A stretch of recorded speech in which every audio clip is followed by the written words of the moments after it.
Welcome back to the channel, my friends. I'm so honored to have you with me again as we dive into a story that bridges the boundaries of art, spirituality, philosophy, and the very meaning of life. Today's journey takes us deep into the soul of a man who walked away from everything the world could offer: wealth, fame, passion, and prestige, to pursue something far greater: peace, clarity, and transcendence. We are talking about one of the most remarkable figures in modern history, Shutong, better known later as the monk Honi. And our question for today is this: how did one man move from the height of worldly success to the serenity of spiritual awakening, and in doing so, touch lives across three realms of existence? This isn't just a biography. It's not just a lesson in history. It's an invitation to reflect on what we chase, what we abandon, and what we are truly here to become. Let's begin where all profound stories begin, in the world of nice, ambition, and brilliance. Shutong was born into a privileged family, blessed with intelligence, charisma, and resources. From an early age, it was clear that he was no ordinary child. He excelled in literature, painting, music, and drama. His mind sparkled with creative genius, and his charm won him admirers from all walks of life. He was not just an artist, he was a pioneer. One of the first Chinese students to study art in Japan, he brought Western oil painting and theatrical forms back to China, igniting a wave of innovation in cultural and educational spheres. He composed songs that are still sung today. He painted works that stirred souls. He wrote plays that shook the stage.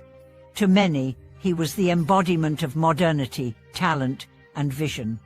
And yet, something inside him remained unsatisfied. Amidst the applause, the respect, the fame, there was a restlessness, a whisper, a knowing that there must be more.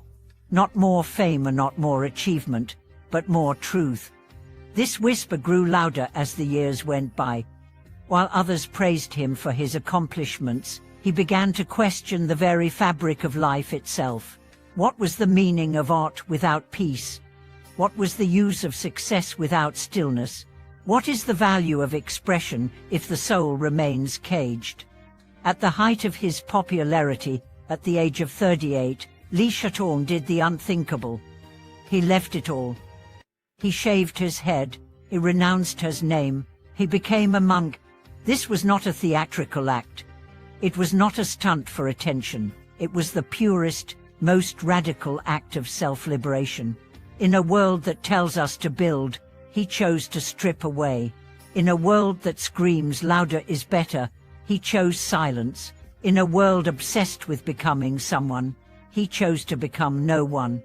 He took the name Hong-yi, meaning great compassion, and from that moment on, he walked a path of simplicity, discipline, and devotion.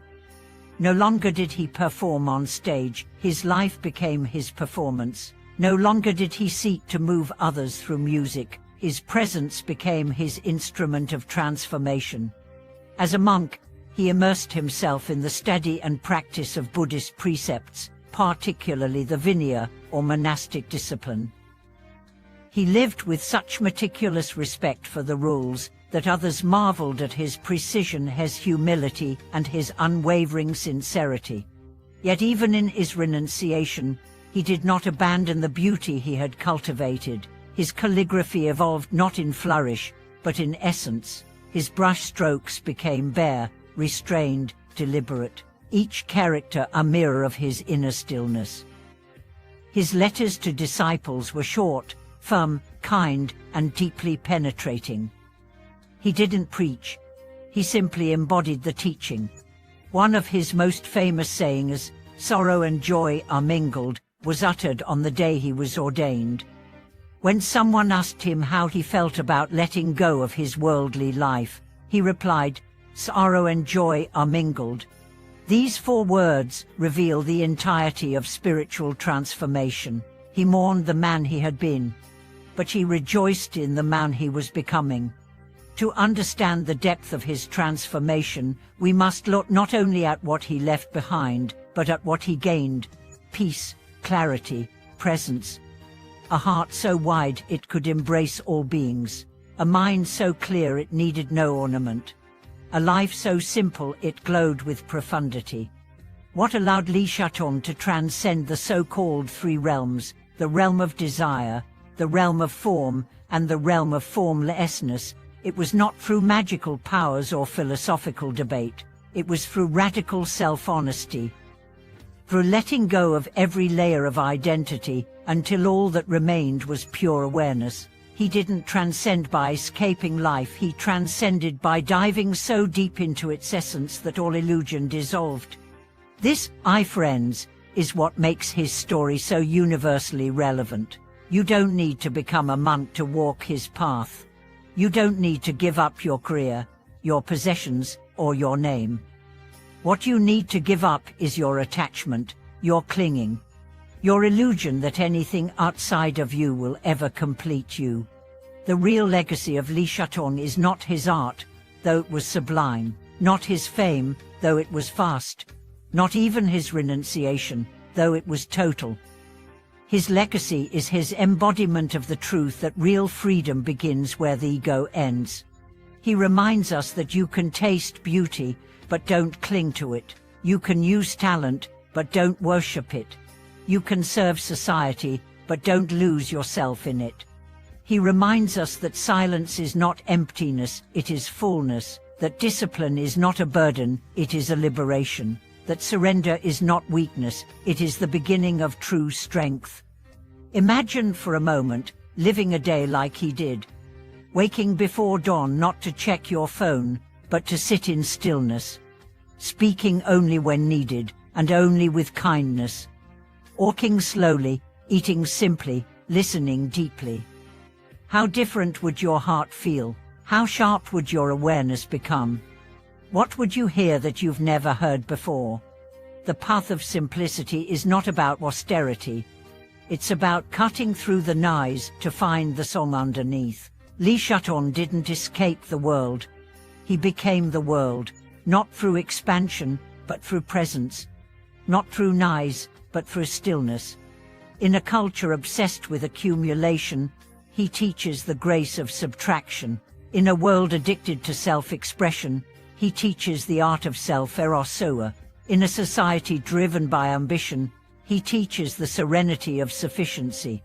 His life is an answer to a question most people don't even dare to ask: what remains when everything else is gone? And the answer is peace, wholeness, love. Friends, this isn't just a story to admire. It's a mirror, a compass, a possibility. You don't have to be born extraordinary to live extraordinarily. You just have to be willing to wake up, to let go, to trust that beneath all your chasing, all your lies, all your identity, there is something already whole waiting to be remembered. Thank you so much for watching this video. If Master Li's journey touched you, if his courage to let go inspired you, I would love to hear your thoughts. What are you ready to release? What silence are you willing to embrace? Your story might be the very thing someone else needs to begin their own awakening. Don't forget to like, comment, and subscribe to the channel. Let's walk this path together, not toward more, but toward enough.